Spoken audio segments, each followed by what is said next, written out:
November 1970. Florence, Oregon, a picturesque coastal town known for its stunning landscapes and serene beaches, faced an unusual and rather daunting dilemma: a very large, very dead whale on its beach. The whale, a massive 45-foot-long, 8-ton sperm whale, had beached itself a week earlier. As days passed, the stench of decay began to permeate the air, becoming more unbearable with each passing hour. The townspeople were in a bind. Leaving the whale to decompose naturally wasn't an option. The smell was already unbearable and posed a significant health hazard. The decaying whale was attracting scavengers and creating a public nuisance. The question wasn't if they should remove the whale, but how. The townspeople and officials debated various methods, each presenting its own set of challenges and risks. The situation demanded a swift and effective solution, but the right approach was far from clear. The sheer size of the whale presented a logistical nightmare. Burying it on the beach was considered but quickly dismissed. The shifting sands and the tide made it likely that the carcass would resurface, creating an even bigger problem. Moving the whale off the beach proved equally challenging. Its massive size made it difficult to maneuver, and the equipment needed to lift and transport it was unavailable in the small coastal town. The authorities were at their wits' end, desperate for a solution. After much deliberation and countless meetings, an unconventional idea emerged: dynamite. It was a bold and risky proposition that had never been attempted before on such a scale. The plan, conceived by a state highway engineer, was to obliterate the whale into smaller, more manageable pieces. This would involve a carefully calculated explosion to ensure the pieces were small enough for nature to handle. The hope was that seagulls and other scavengers would consume the smaller bits, or the tide would carry them away. This natural cleanup crew was expected to make quick work of the remains, leaving the beach clean and safe. While unconventional, the idea was met with a mix of skepticism and cautious optimism. Some people were intrigued by the innovative approach, while others were deeply concerned about the potential consequences. Some feared the potential environmental damage, worrying that the explosion could scatter debris far and wide, causing more harm than good.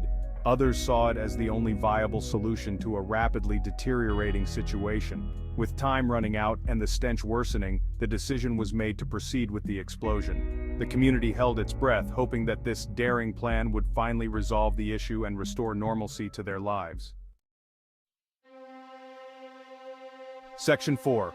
The blast heard round the coast. On November 12, 1970, a crowd gathered on a nearby cliff to witness the event.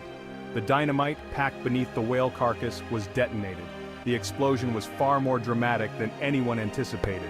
Instead of neatly breaking down the whale, the blast sent massive chunks of blubber and flesh raining down on the onlookers and the surrounding area. Cars parked nearby were showered with whale debris, and the stench, far from being eradicated, intensified. Section 5. Aftermath, a sticky situation. The immediate aftermath was one of shock and disbelief. The beach, once pristine, was now a scene of utter chaos, littered with whale remnants. The smell, now infused with the acrid tang of dynamite, was more potent than ever. The seagulls, instead of carrying away the smaller pieces as hoped, were largely uninterested.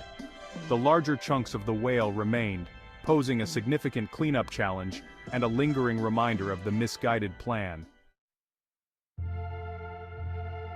Section 6. Lessons from the Exploding Whale. The exploding whale of Florence, Oregon, is a stark reminder that sometimes, even the most carefully laid plans can go awry. In 1970, a dead sperm whale washed ashore, and local authorities decided to dispose of it using dynamite, thinking it would be the most efficient solution. The incident highlighted the importance of careful consideration, foresight, and perhaps a touch of common sense when dealing with unusual problems. The planners believed the explosion would disintegrate the whale into small pieces, which seagulls and other scavengers would then clean up.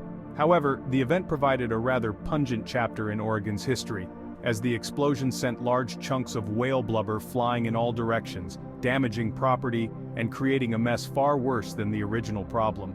It also served as a valuable lesson in problem solving. It underscored the need to consider all potential consequences and to explore a range of solutions before resorting to drastic measures.